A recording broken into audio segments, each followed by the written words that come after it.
following people's careers and seeing the way, there's not a lot of guys out here trying to keep the torch lit, and this is the biggest torch, I think, in America right now. I have to say, the microcosm of this town, of between Sherman and Denton, is pretty amazing. All right, so where were we at with the valet gig? We were asking about that. So the valet gig was a fancy word, a French word that Maynard used to say, you're my valet, it's an assistant, personal assistant. And I got the gig, I was talking to the trumpet lab yesterday regarding this, and nothing was beneath me. A lot of guys was like, I play jazz trumpet, I get out of school, I want to get a gig as a trumpet player. I just came off a stint with Lincoln Center Jazz Orchestra in '92 with Wynton Marsalis, being the stage manager / fifth trumpet player. I didn't know how to set up a stage. I was 21 years old. I didn't know nothing about a stage. Or 20, I was 20. So when that gig ended, Maynard's gig finally came from Ed Sargent, who was the manager.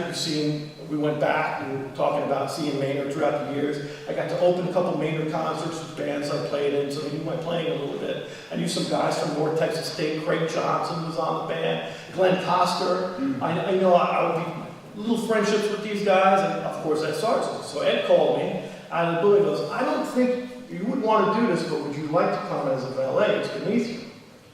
When do I show up? Tell him, where do I meet you? I remember I met him I lived in New York, I met him at the JFK airport. We all flew into JFK, and I basically walked to JFK. I was so close to the airport.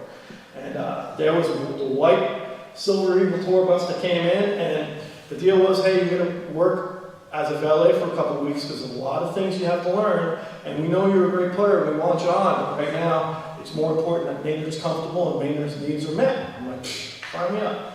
And to me, to this day, that was probably the best thing I could ever do. A lot of guys prior to me were very derogatory about being the valet on Maynard Ferguson's band, because a lot of guys they were trumpet players, some were good, some were decent. And if you're on Maynard Ferguson's band, you've got to be a little bit better than decent to play with Maynard Ferguson. So I was decent. I got through it.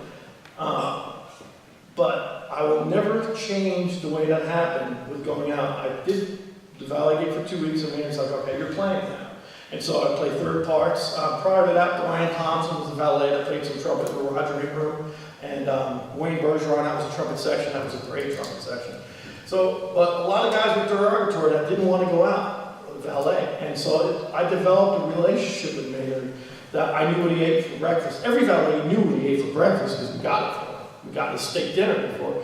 And I even had, I guess, this is the R-rated version. I had tongs and drumsticks to pick up his underwear and put in the dirty laundry. So, I was with him all the time. He wasn't dirty, I'm just saying. I'm a neat freak.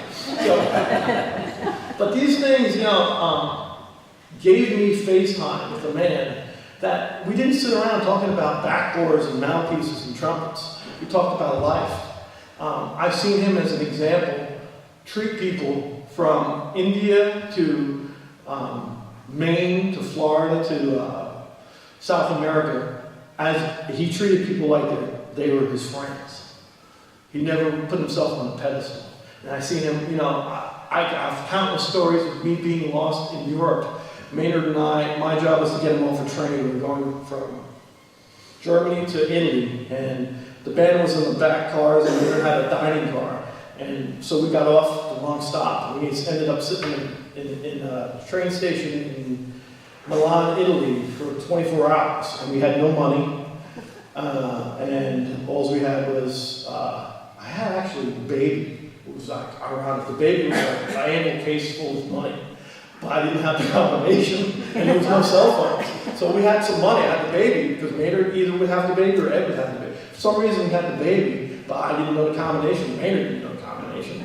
And so we made friends, and we got to the gig in Italy the following day with we were late. We were like 2 hours late. The whole town waited for us. It was amazing. We got to the gig, and it was his demeanor that got us there.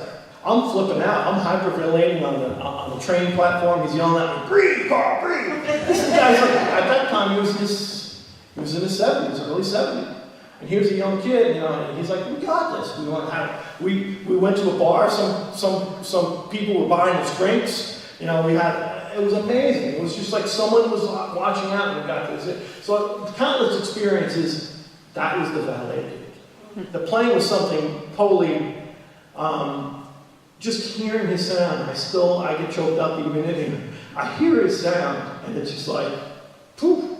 It's, you know, we went to dinner last night with the trumpet players, and this is what freaks me out. It kind of brings me back to home. My buddy Stephen Wright's my manager here, and I met him on Maynard's band 20 years ago. He has some stories too, but the reason I bring Stephen into this is Stephen had a point. Is how many people right now in the trumpet section have heard Maynard live?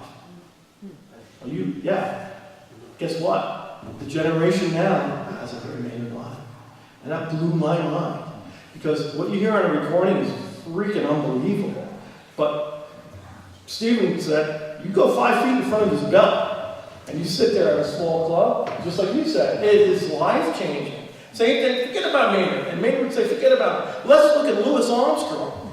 That guy with one microphone in the 30s with the Hot 5 recordings had that sound, and this is out of Faddis. This is John Faddis telling this story.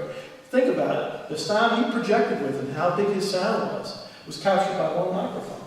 So, you know, it's a kind of a, you know, for lack of a better word, seeing the generations get older, or, you know, I feel bad for these young guys that haven't heard these great musicians. And it could be on anything. It could be John Coltrane's sound. It was the size of Texas.